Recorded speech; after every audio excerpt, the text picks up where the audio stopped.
الشیعہ پاکستان علامہ doctor محمد حسین اکبر صاحب ممبر اسلامی نظریاتی کونسل و سربراہ ادارہ منہاج الحسین، علامہ ڈاکٹر شبیر حسن میسمی صاحب مرکزی سیکرٹری جنرل شیعہ علماء کونسل پاکستان، علامہ سید ناظر عباس تقوی صاحب مرکزی ایڈیشنل سیکرٹری جنرل شیعہ علماء کونسل پاکستان، مولانا لال حسین صاحب ناظم مرکزی دفتر وفاق المدارس، اور میں زاہد علی آخونزادہ مرکزی سیکرٹری اطلاعات شیعہ علماء کونسل پاکستان۔ میں بغیر کسی توقف کے علامہ محمد افضل حیدری صاحب سے گزارش کرتا ہوں کہ وہ اس پر باقاعدہ آغاز فرمائیں۔ اعوذ باللہ من الشیطان الرجیم، بسم اللہ الرحمن الرحیم۔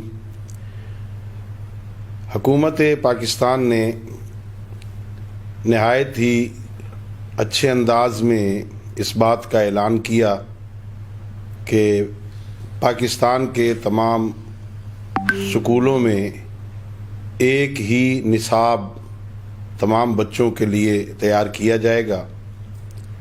اس اعلان پہ ہر پاکستانی کو اور ہر محب وطن کو خوشی ہوئی۔ جب یہ نصاب ہمارے سامنے آیا تو اس میں بہت سارے نقائص تھے۔ ہم نے اس نصاب کو پڑھا، نصاب پر مرتب کی گئی کتابوں کو پڑھا، پہلی کلاس سے لے کر 5ویں کلاس تک کی کتابیں ہم نے دیکھیں۔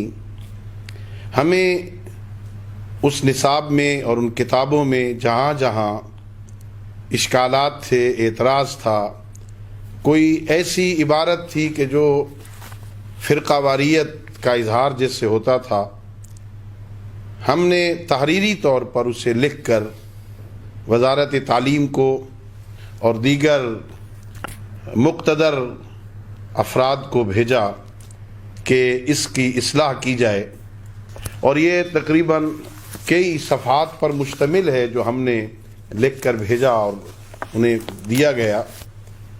ہمارے بار بار رابطہ کرنے کے باوجود ہمیں آگاہ نہیں کیا گیا کہ ہمارے اعتراضات اور اشکالات دور کیے گئے ہیں کہ نہیں۔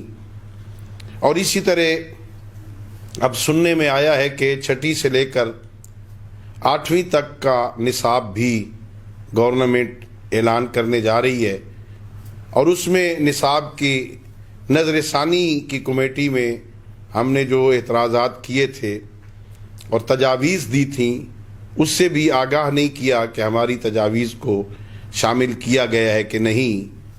اور اس میں چونکہ بہت سارے نقائص ہیں، میں ایک تو محکمہ تعلیم اور حکومت پاکستان کی ان صاحبان اختیار سے یہ اپیل کروں گا کہ ہماری تجاویز کو شامل کریں اور ہمارے اعتراضات کو اور ہمارے خدشات کو دور کریں۔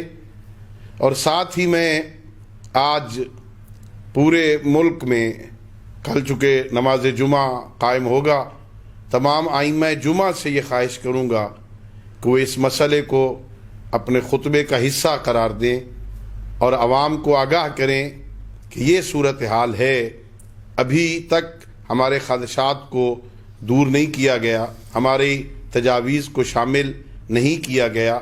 ہماری خواہش ہے کہ اسے لاگو کرنے سے پہلے اس کی اصلاح ہو جائے اور اسے ٹھیک کر کے نافذ کیا جائے، قوم کو آگاہ کریں، اور باقی کا لاہ عمل انشاءاللہ بعد میں اس کا اعلان کیا جائے گا اور قوم کو بتایا جائے گا۔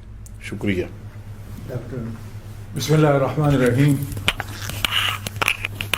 جب سے گورنمنٹ نے اس اہم ترین منصوبے کا اعلان کیا اور اس کا آغاز ہوا، اس وقت سے ہماری ان تمام طے شدہ اصولوں کی روشنی میں لکھی جانے والی کتابوں پر گہری نظر رہی۔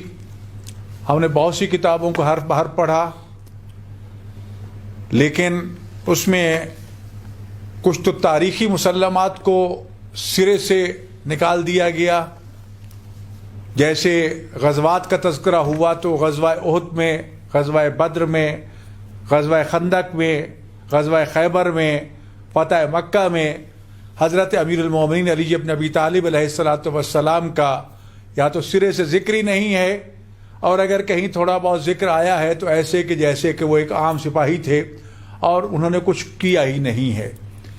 اہل بیت اطہار علیہ الصلوۃ والسلام کے حوالے سے، عاشورہ کربلا کے حوالے سے تو بالکل ہی تقریباً ان پرائیویٹ سیکٹر کی کتابیں ہوں یا سرکاری سیکٹر کی مرتب کردہ کتابیں، اس میں ہمیں اس کا تذکرہ کہیں بھی نظر نہیں آیا، بلکہ ایسے متنازع افراد کو اہمیت دی گئی ہے کہ جو پہلے ہی قوم کے درمیان فرقہ وارانہ فضا اور مسلکی فضا کو پروان چڑھانے کا باعث بنی۔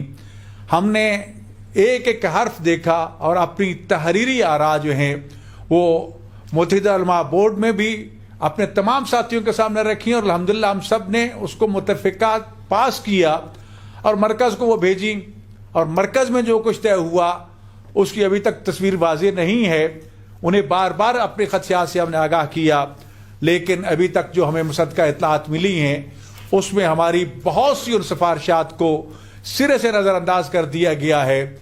اگر اس پہ توجہ نہ دی گئی تو جس فرقہ واریت کو ختم کرنے کے لیے پاکستان نے اور پاکستانی افواج نے ہزاروں افراد کی قربانیاں دی ہیں، اس فرقہ واریت کو، اس دہشت گردی کو دوبارہ ہوا مل سکتی ہے، اور یہ قوم کے اندر یکجہتی پیدا کرنے کی بجائے تفریق کا باعث بنے گا۔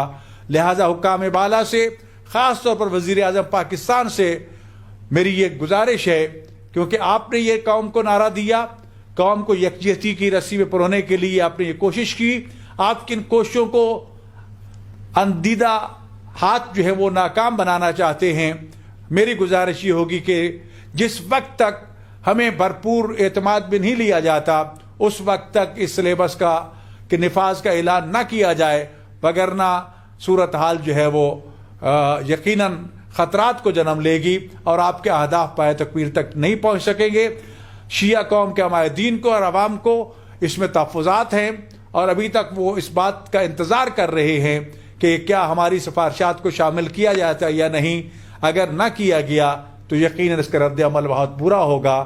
میری درخواست ہے قبل اس کے کہ اس کو غلط رخ دیا جائے، اس کو ابھی سے کور کر لیا جائے، اور تمام کے اتفاق نظریات کو متفق علیہ صورت میں قوم کے سامنے پیش کیا جائے، تاکہ جو اہداف آپ حاصل کرنا چاہتے ہیں، ایک قوم ایک سلیبس، وہ حاصل کیا جا سکے۔ والسلام علیکم ورحمۃ اللہ وبرکاتہ۔ بسم اللہ الرحمن الرحیم۔ یہ بات واضح ہے کہ حکومت نے اعلان کیا تھا سنگل نیشنل کریکولم۔ اس کا مطلب یہ کہ ایسا کریکولم ہو کہ جو پاکستان کا ہر بچہ پڑھے اور پاکستان کی محبت، اسلام کی محبت، دین کی محبت اس کے دل میں اجاگر ہو۔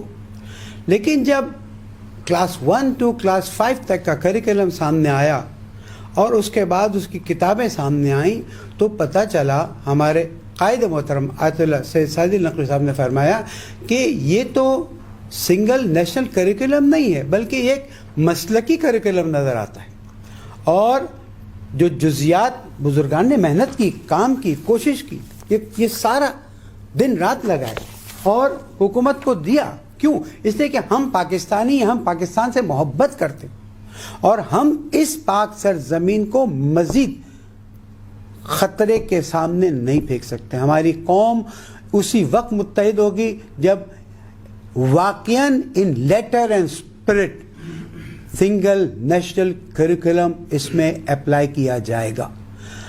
میں واضح طور پر حکومت کو بتا دوں کہ ہماری قومی تشخص کو یہاں پر پوری طرح سے نمائندگی نہیں دی گئی ہے، اور بہت سی جگہوں پر تو نمائندگی نے جب پوری طرح سے سجیشنز دی ہیں اس کو نظر انداز کیا گیا ہے۔ اور اس بات کو کلیئر کر دوں کہ یہ مسلکی نصاب جس کے بارے میں ہمیں اطلاع دی گئی ہے کلاس 6 to 8 اناؤنس کیا جانے والا ہے۔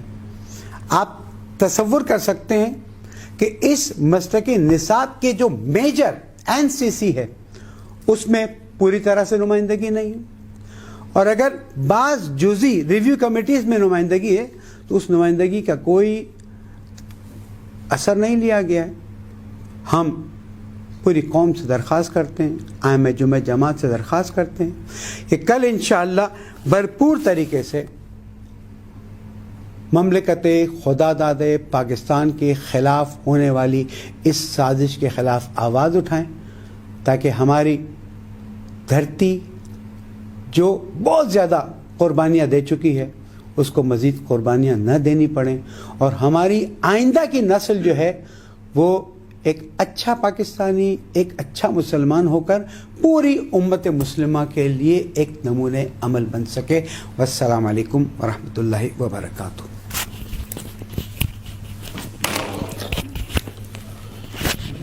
اعوذ باللہ من الشیطان الرجیم، بسم اللہ الرحمن الرحیم۔ دیکھیں، میں سب سے پہلے ایک امر کی طرف متوجہ کروں۔ پاکستان ایک اسلامی ریاست ہے، ایک اسلامی اسٹیٹ ہے۔ پاکستان مسلک کی بنیاد پر وجود میں نہیں آیا، بلکہ پاکستان ایک نظریے کے تحت وجود میں آیا۔ ایک نظریے کے تحت جو ہے اس کو پاکستان کو بنایا گیا، اور اس کو بنانے میں تمام مسالک کا، تمام مکاتب فکر کا مشترکہ جدوجہد بھی ہے، ان کی قربانیاں بھی ہیں۔ اس پاکستان کے اندر نصاب تعلیم، یکساں نصاب تعلیم کے حوالے سے جب وزیر اعظم صاحب نے اعلان کیا، حکومت نے اعلان کیا، تو ایک خوشی کی لہر عوام میں دوڑی، اور ہمیں یہ احساس ہوا پاکستان میں طبقاتی نظام کا خاتمہ ہوگا، اور ہر آدمی ایک ہی نصاب کو، چاہے وہ غریب ہو چاہے وہ امیر ہو، سب ایک ہی نصاب کے تحت جو ہے اس ملک میں تعلیم حاصل کریں گے، اور اس ملک کی ترقی اور کامیابی کے لیے جو ہے وہ خدمت انجام دیں گے۔ لیکن افسوس کے ساتھ یہ بات کہنا پڑ رہی ہے کہ نصاب یکساں نصاب تعلیم جب سامنے آیا، پہلی کلاس سے لے کے 5ویں تک، تو اس میں دیکھا گیا کہ اس میں تشیع کو اکثر نظر انداز کیا گیا، اور اس کے باوجود جب تحفظات کا اظہار کیا گیا اور جب اس سلیبس کی اصلاح کی گئی، تو اب تک ان تحفظات کو نہ دور کیا گیا، اور نہ ہم نے جو تحفظات پیش کیے تھے ان کو سلیبس کا حصہ بنایا۔ اور سونے پہ سہاگا یہ کہ کل اطلاع یہ ملی ہے کہ کل 6 سے لے کے 8ویں تک کا جو ہے وہ یکساں نصاب تعلیم کا اعلان کیا جا رہا ہے۔ میں حکومت پاکستان سے کہتا ہوں کہ اگر اسی طرح اس روش کو رکھا گیا، اگرچہ کہ ہم نے کچھ وزراء سے رابطے کیے، کچھ متعلقہ افراد سے رابطے کیے، تو ایک بات بڑی شد و مت سے سامنے آئی، اور وہ کہنے میں آئی کہ یہ ہماری طرف سے نہیں ہے، کچھ اور قوتیں ہیں جو یہ ہمیں دے رہی ہیں۔ وہ کون سی قوتیں ہمیں واضح کیا جائے۔ اس ملک کے اندر بڑی قربانیاں دی گئی ہیں، اس ملک کے اندر بڑا جو ہے وہ اتحاد و وحدت کے لیے کام کیا گیا۔ ہم تمام مسالک کا احترام کرتے ہیں، تمام لوگوں کا احترام کرتے ہیں، اور میں سمجھتا ہوں کہ تمام لوگوں کو ہمارے تحفظات کا احترام کرنا چاہیے۔ مجھے نہیں معلوم وہ کون سی قوتیں ہیں کہ جنہوں نے اس کو امبوز کرنے کا حکم دیا ہے۔ میں وزیر اعظم پاکستان سے کہتا ہوں کہ بڑی مشکل سے اس ملک میں امن و امان قائم ہوا ہے۔ کوئی ایسا اقدام، کوئی ایسا کام کہ جس کی وجہ سے اس ملک کی فضا متاثر ہو، میں سمجھتا ہوں کہ اس سے گریز کیا جائے، عوام کو اعتماد میں لیا جائے۔ تمام مسالک کے اکابرین کو، حمایدین کو اعتماد میں لے کر آگے بڑھیں گے تو ملک کی فضا بہتر رہے گی۔ میں تمام ائمہ جمعہ سے اور عوام کو متوجہ کرتا ہوں کہ آمادہ رہے، تیار رہے۔ اگر تشیع کے مطالبات کو تسلیم نہ کیا گیا تو ہم پرامن انداز میں اپنے حقوق کی جدوجہد کا آغاز کریں گے، اور ان قریب قائد ملت جعفریہ نے علماء کرام سے رابطوں کا ہمیں انسٹرکشن دیے، اور ہم نے رابطہ مہم شروع کر دی ہے۔ انشاءاللہ ان قریب اسلام آباد میں ہم علماء کنونشن کرنے جا رہے ہیں، اور اگر ہمارے مطالبات تسلیم نہ ہوئے تو پھر ہم آئین اور قانون کے دائرے میں رہتے ہوئے اپنے بھرپور احتجاج کریں گے۔ یہ ہمارا آئینی حق ہے، لہذا میں امید کرتا ہوں کہ ہمارے مطالبات کو اور ہمارے تحفظات کو دور کیا جائے، اور یکساں نصاب تعلیم کو ایک خاص طبقے کے طور پہ نہ بنایا جائے، بلکہ ایسا نصاب بنایا جائے جو تمام پاکستانیوں کے لیے قابل قبول ہو۔ والسلام علیکم ورحمۃ اللہ وبرکاتہ۔ بسم اللہ الرحمن الرحیم۔ محمد وآل محمد اللهم ارك زهرا وابيها وبالها وبنيها وسر المستودع فيها۔ پروردگار حق محمد آل محمد اس وطن عزیز کی حفاظت فرما۔ پروردگار جس مقصد کے لیے اس پاکستان کو حاصل کیا گیا تھا، ان مقاصد کو عملی طور پر نافذ کرنے کی توفیق عطا فرما۔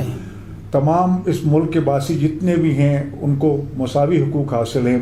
پروردگار حکمرانوں کو یہ توفیق عطا فرما کہ وہ ان کے حقوق کا بھرپور دفاع کریں، اور بن مانگے ان کو حقوق عطا کریں، کیونکہ محرومیاں جو ہیں یہ انسان کو جنگ و جدل کی طرف لے کے جاتی ہیں۔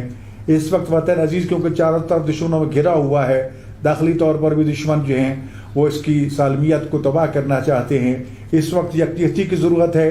پروردگار حکمرانوں کو، تمام سیاسی قائدین کو، تمام مکاتب فکر کے علماء کو یکجہتی، وحدت اور محبت کے پیغام کو عام کرنے کی توفیق عطا فرما، اور یہ محبت اور وحدت کا پیغام ہم اپنے بچوں کی تعلیم و تربیت سے شروع کریں اور بزرگوں تک اس کو لے کے چلیں۔